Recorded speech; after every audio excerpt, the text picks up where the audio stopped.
Imagine a small settlement on the banks of the river Tiber, a place of farmers, shepherds, traders, and warriors. Now imagine that same settlement growing into one of the most powerful empires the world has ever seen. An empire that built roads across continents, an empire that created laws still studied today. An empire whose armies marched from Britain to Egypt, from Spain to Syria, from the Atlantic Ocean to the Middle East. This was Rome. At its peak, the Roman Empire controlled millions of people, thousands of cities, and almost the entire Mediterranean world.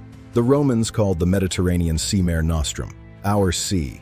But this empire did not rise overnight, and it did not fall in a single day. The story of Rome is a story of ambition, discipline, engineering, politics, corruption, military power, economic pressure, and human weakness. It is the story of how one city became an empire, and how that empire slowly broke under the weight of its own greatness. This is the rise and fall of the Roman Empire. The traditional founding date of Rome is 753 BCE. According to legend, Rome was founded by twin brothers, Romulus and Remus. The story says they were abandoned as babies, raised by a she-wolf, and later fought over who would rule the new city. Romulus killed Remus and became the first king of Rome. That is the legend. But behind the myth, historians believe Rome began as a small settlement of Latin-speaking people in central Italy. Its location was perfect. Rome stood near the river Tiber, which gave access to water and trade. It was close enough to the sea for commerce, but far enough inland to be protected from pirates. It was built on hills, which helped in defense. From the beginning, geography gave Rome an advantage, but geography alone does not build an empire. Rome grew because its people were practical, disciplined, and highly adaptable. They learned from others. From the Etruscans, they learned architecture, drainage systems, and urban planning. From the Greeks, they learned art, philosophy, mythology, and military ideas. But Rome did something special. It did not simply copy other civilizations. It absorbed them, improved them, and used them for power. In its earliest period, Rome was ruled by kings, but around 509 BCE, the Romans overthrew their monarchy. They created a new system of government called the Republic. The word republic comes from the Latin phrase res publica, meaning public thing or public affair. The idea was simple. Rome should not belong to one king. Rome should belong to its citizens. But in reality, power was mostly controlled by wealthy aristocratic families called patricians. Ordinary citizens, known as plebeians, had to fight for political rights. Over time, the Republic developed important institutions. There was the Senate, made up of powerful elites. There were consuls, two elected leaders who served for 1 year. There were assemblies where citizens could vote. And there were laws, including the famous 12 Tables, written around 450 BCE. These laws were important because they made legal rules visible to the people. Rome was not yet a democracy in the modern sense, but compared to many ancient kingdoms, it had a strong political structure. This system gave Rome stability, and stability gave Rome power. Rome's rise was not peaceful. It was built by war. At first, Rome fought neighboring tribes in Italy. Then it fought stronger enemies. One by one, Rome defeated them. But Rome had a unique strategy. When Rome defeated an enemy, it did not always destroy them. Often, Rome made them allies. Rome offered citizenship, trade benefits, protection, or local autonomy. This gave conquered people a reason to cooperate. Instead of ruling only through fear, Rome created a network of loyalty. This was one of Rome's greatest strengths. Another strength was its army. The Roman army was disciplined, organized, and flexible. The basic unit was the legion. A Roman legion usually had thousands of soldiers, divided into smaller units. Roman soldiers trained hard. They marched long distances. They built camps, roads, walls, bridges, and siege machines. A Roman soldier was not only a fighter, he was also a builder and engineer. This combination of military discipline and engineering skill made Rome extremely dangerous. Rome could fight a war and build the infrastructure to control the land after victory. Rome's greatest early enemy was Carthage. Carthage was a powerful trading empire in North Africa, located near modern-day Tunisia. Rome and Carthage fought 3 major wars known as the Punic Wars. The First Punic War lasted from 264 BCE to 241 BCE. It was mainly fought over control of Sicily. Rome, which was not originally a naval power, built a fleet and defeated Carthage at sea. This victory gave Rome its first province outside mainland Italy. But the most famous conflict was the Second Punic War. It began in 218 BCE. Carthage's great general, Hannibal Barca, did something almost impossible. He marched from Spain, crossed the Alps with his army, and entered Italy. He even brought war elephants.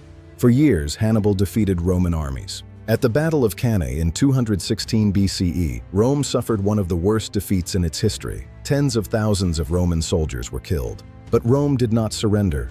This is one of the most important lessons in Roman history. Rome could lose battles, but Rome refused to lose wars. Eventually, the Roman general Scipio Africanus attacked Carthage itself. Hannibal was forced to return home. In 202 BCE, at the Battle of Zama, Rome defeated Hannibal. Carthage was weakened. Later, in the Third Punic War, Rome destroyed Carthage completely in 146 BCE. After this, Rome became the dominant power in the Western Mediterranean. The road to empire was now open. Rome's victories brought enormous wealth. Gold, silver, land, grain, and slaves flowed into Rome. But success created new problems. Rich families bought huge estates called latifundia. Many lost their land and moved to the city of Rome. The city grew larger and more crowded. At the same time, the gap between rich and poor became wider. Rome had conquered foreign enemies, but now it faced a new enemy inside its own society: inequality. Political violence increased. Reformers like Tiberius and Gaius Gracchus tried to help the poor by redistributing land. Both were killed. Their deaths showed that the Republic was changing. Politics was no longer just debate. Politics had become violence. The Roman Republic was becoming unstable. As Rome expanded, its armies became more important. And as armies became more important, generals became more powerful. Soldiers began to feel more loyalty to their commanders than to the Republic.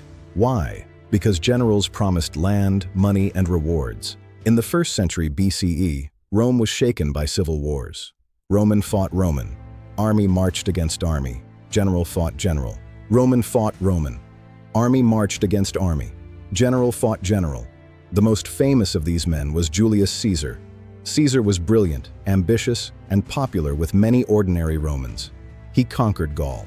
In 49 BCE, Caesar crossed the Rubicon River with his army. This was an act of rebellion. It meant civil war. Caesar defeated his enemies and became dictator of Rome.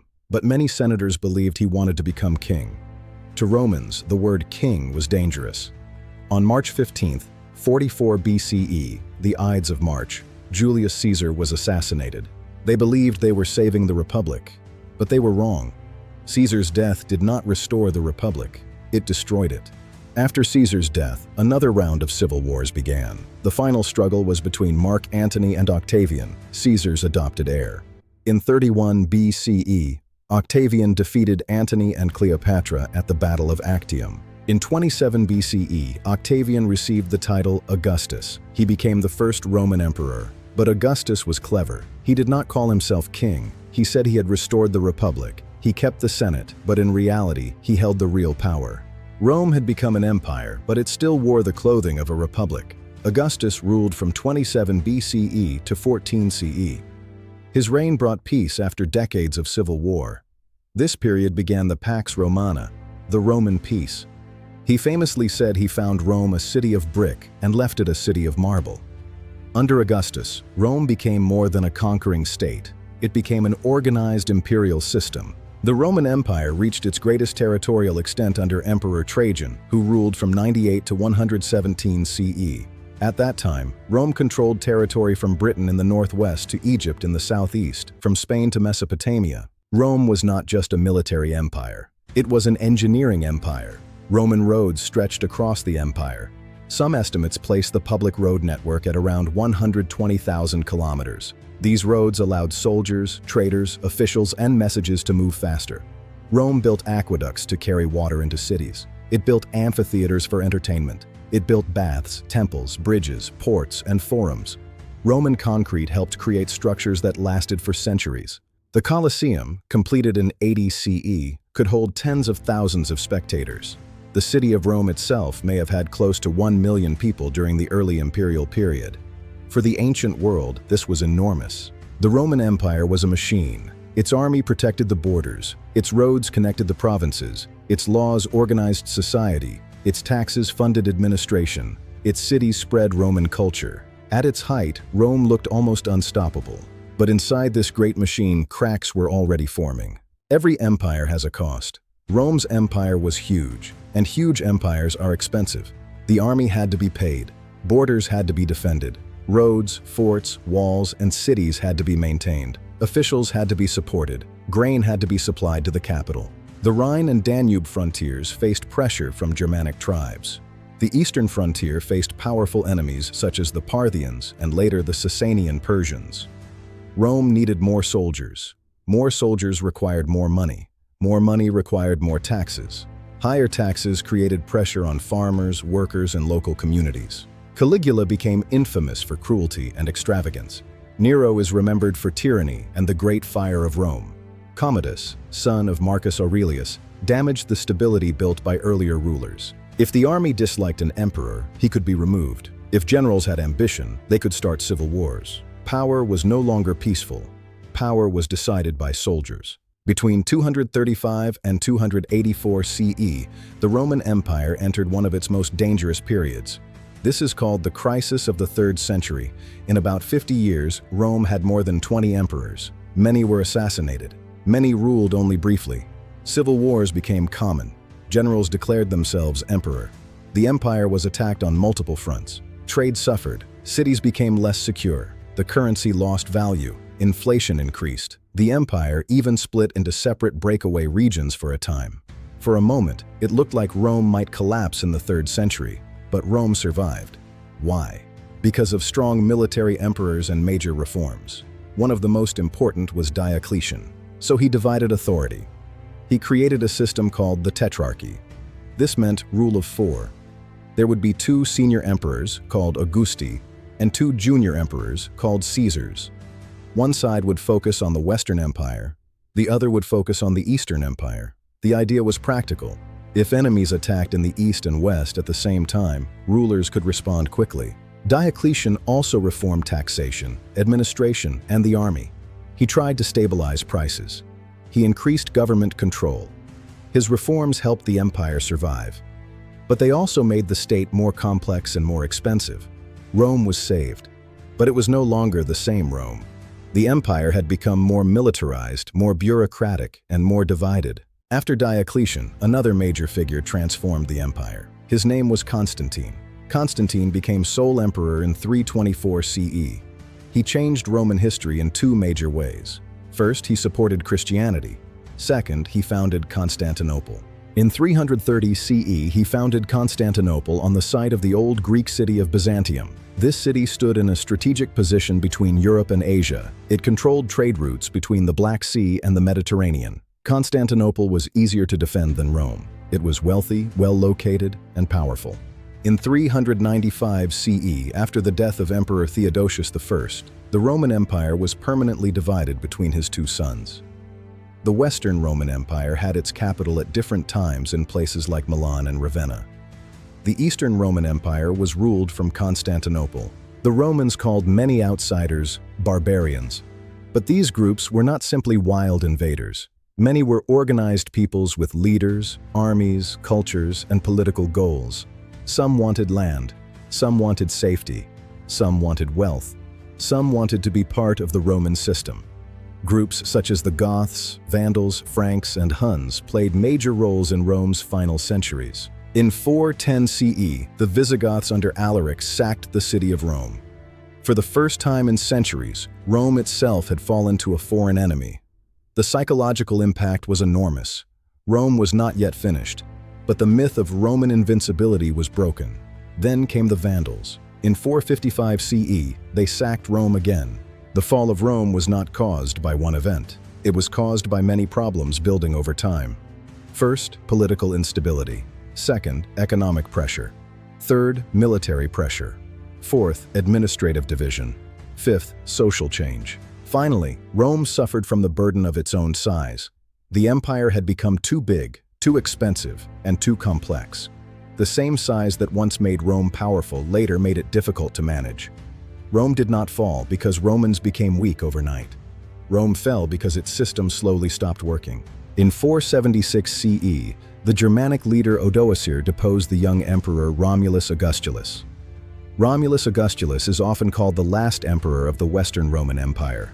There was no dramatic final battle, no single explosion, no one moment where the entire empire disappeared. Instead, the Western imperial office simply ended. Odoacer sent the imperial symbols to Constantinople. The message was clear: the West no longer needed its own emperor. For many historians, 476 CE marks the fall of the Western Roman Empire. And in the East, the Roman Empire continued as the Byzantine Empire for nearly another 1,000 years.